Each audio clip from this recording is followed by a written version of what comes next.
Hey family, my name is Chris, I am your home gamer dad, and today I will be showing you how to play the cooperative 1 to 4 player game that's based on the popular video game series. Today I present to you, Mage Man Adventures. Designed by Kelley and Peter Gousis, and I really apologize if I got your name wrong, and published by Blacklist games, the players take on the roles of Mega Man and his allies, and by working together they go through various stages in order to defeat Dr. Wily and his powerful robot masters. Defeating the final Wily boss in the last stage means the game is won and the world is saved. There are two main modes to this game. The first is a quick single stage run through where the players either choose or randomly select a robot master to fight, going through the stage, beating the master, and just kind of being at that once it's done. Or a campaign mode that pits the players against selected or random robot masters from Mega Man 1 through 3, and that ultimately leads up to the final showdown with Wily. Pretty much like the game, but quite shorter. To start the game, each player should pick one of the 4 available heroes in order to play as. You have Mega Man, Roll, Rush, and Proto Man.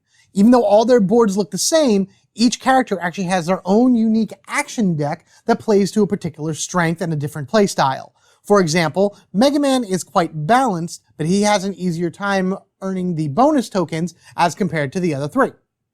In addition to their action cards, each character has their own acrylic standee in order to represent them as they go through the stages. I love these. These are absolutely amazing. It's the same image on both sides, which is fine by me, but I still think that more games should do this. These things are beautiful. I like having them lay face down even if I wasn't recording, but there is a little stand that you can stand them up to make them, look like a standee. So let's grab Mega Man. So we can just put the Mega Man standee right here for right now. We're going to come back to that later. And now each player is going to take a life energy token and put it on the 5 for their starting health. And then they're going to take one of each of these bonus tokens and put them up here in their inactive side. The active side would be with the side of the color. Inactive is gray. Also, depending on player count, you're going to take a certain number of energy tanks and place them in a communal pool. For a single player game, you're just going to take 1, but for 2 to 4 players, there's going to be 2. These can be used to refill any player's health during their turn, and if any player's health does hit the Dr. Wily head, everybody loses, complete game over. You're then going to take the 9 custom dice and put them into a dice supply, so this way every player has access to them. These have different symbols on them, and this is what you're going to be using in order to overcome the challenges for each one of the stages. At the bottom of each of the characters' boards, there are 3 spots for special weapons. To begin a quick game, you're either going to choose or randomly draw one of them from the stack. In campaign mode, it's recommended to start with one of these 4 starter ones. You can either randomly draw or pick which one of these that you want to go to your character. For Mega Man, of course, we're going to take the Mega Buster. You're going to place it in the first spot all the way to the left here, and then you're going to take 3 special weapon energy tokens and place them on top. The last step in setting up the heroes is to flip all the surprise tokens to their question mark side face up, mix them a bit so this way no one knows what they are, and place them in the area where anybody can access them. With all that set up, it's time to fight our first Robot Master. Robot Master cards are double-sided. On the one side is the boss side, in which you would go head-to-head against the Robot Master against, and then the other side is the stage side. This will add an ongoing effect or ability to all the other stages that the players have to overcome. In this situation, we have Metal Man with conveyor belts, and basically it's saying double shoots and double jumps cannot be used in order to overcome the hourglasses. And in order to overcome an hourglass, you need 2 of any single symbol. So it would have to be 2 runs for the entire run of the stage. Next, you're going to take your Robot Master stage card and put it right up here, and then you're going to take your deck of stages, shuffle this up, and deal a certain number of them to each player, depending on player count. For a 1 or 2 player game, you're going to deal out 4 to each player. For a 3 player game, you're going to give them 3, and for a 4 player game, you're going to give each player 2. In any event, once everybody has their set amount of stages and their own Robot Master that they're going to be fighting, these flip over to reveal your first stage, and you can take your hero token and put it right here. Players will take turns rolling the action dice and using the symbols earned in order to overcome the stage challenges. Each stage card has 3 challenges on them, and the players will engage them from left to right. The top of the challenge card shows what symbol is needed in order to successfully pass it. The middle image is a representation of what enemy your heroes will be fighting or trying to get around, and the bottom is the amount of damage that they will take if they fail the challenge. Occasionally, you will come across a surprise box, and if you pass the challenge, you will be able to flip one of the tokens and claim the rewards. Things to note, you cannot claim a prize that you already have. For example, Mega Man already has the yellow run bonus token flipped. If he were to flip another surprise token, he would not be able to earn this because he already has it on his board. You cannot earn two of them. In which case, this is then just sent back to the supply, still face up, so no one can get it later, and he actually does not get to draw again. So how does one go about rolling the dice using cards and overcoming the challenges? With a 4-phase round. Phase 1 is the draw phase. Simultaneously, each player will draw 4 cards from their pile. They'll look at them over, both the top and bottom parts, and then we'll begin phase 2, the planning phase, in which players will simultaneously discuss strategy and play their action cards. To do this, let's look at the anatomy of a card real quickly. Each action card is broken into 2 parts: support, which is the top, and skill, which is the bottom. When you set a card into the support area, you're basically saying, I will be rolling a dice of this color. Usually, for someone like Mega Man, he has this, which basically says, I am now earning this bonus token. During this phase, you'll be setting 2 cards into the support and then 1 into the skill. And then you'll have a 4th card left over, which is a boost card that you can use at any time. The bottom half of the cards are the special abilities that each of the characters have. In this situation, Blue Bomber says that you may spend 1 of any token in order to be able to roll a yellow and a blue dice, whereas Rock is you may spend 1 of any token in order to gain a blue and a yellow token back. So you can effectively spend a yellow token in order to get a blue and a yellow token, or you can spend a red token to get these 2. Now these will change from card to card, so here's the same ability, but with 2 different color tokens, and then there's other abilities that don't cost anything, whereas this one will just earn a blue token. Communication is key because in a 3 and 4 player game, the cards that you put into the support slots are going to be used by the other players to your left and right, as shown by this example. Mega Man has put a blue dice and a red token. Rush is a blue dice and a yellow dice, and Proto Man is a yellow dice and a red dice. So basically the way this reads is Mega Man is going to roll a blue dice, and because Proto Man is to his left, he's going to roll this red, and Rush to his right is going to roll a blue. So these are the 4 cards Mega Man has for his turn. Rush will have the token he'll gain, a blue, yellow, yellow, and Proto Man will have a yellow, yellow, red, and blue. So he'll actually have the most dice to roll out of everyone, but Mega Man and Rush will guaranteed have at least 1 shoot symbol. In a 1 and 2 player game, the Dr. Light deck is used in order to be able to give support to the players. 4 cards are drawn at the beginning of the round, and in a 2-player game, the 2 players determine which one of these cards they're going to use for their opposite ends. So right now, Mega Man has his blue dice and his red token and is using the red dice from Proto Man. He now needs another blue dice. So he's going to take this Dr. Light card. The way the Dr. Light cards work is that this is the dice that you will be getting, but then you need to have this color dice in your support slot unless you take 1 damage. So in order to avoid that damage, you have to have this color. So unfortunately, Proto Man has a yellow dice here. He does need another yellow dice, so he's going to take this, and that would have caused him to take 1 damage. In a single player game, it is much easier because the single player can choose any of the dice in order to be able to put to the sides of his card. So Mega Man's going to take this. This is counts as a red dice, so this will fulfill the requirement for here. And because he has a blue dice here, he's just going to take a yellow. He's going to take no damage, and then these 2 go to the bottom, or go to a discard pile. Phase 3 is the action phase. Starting with the first player, which is either chosen randomly or however you want to do it, each player will then take turns to individually roll dice and use the symbols that they roll in order to be able to overcome the various challenges. The action phase has several steps to it as well. Step 1 is the dice pool. The players would then roll whatever dice they have shown up here, and that's it. The first roll you do will only be from these 4 cards that you have, whether it be from Dr. Light or from other players. So in this situation, Mega Man is rolling one of each, and he is earning, there we go, his token. He would then take the 3 dice, roll them, and this would be his starting set. Step 2, challenges, is also broken up to different steps, but they can kind of be done in various orders. The first thing you're going to do is engage, and that would be moving your character onto the very first section. From this point on, you're then able to use your skills, special weapons, and your boost cards in order to add to your own dice pool in order to be able to overcome the challenges. When using special weapons, each one has their unique ability right here that you would gain by spending a weapon energy and thus gaining the effect. In this case, the Mega Buster earns a red dice with the shoot symbol already showing up top. Once you earn other dice, you can also then spend weapon energy to re-roll any and all dice that you have in the dice pool that are not spent.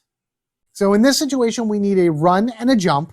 And unfortunately, our dice pool do not have a run in it. It just has 2 jumps and a shoot.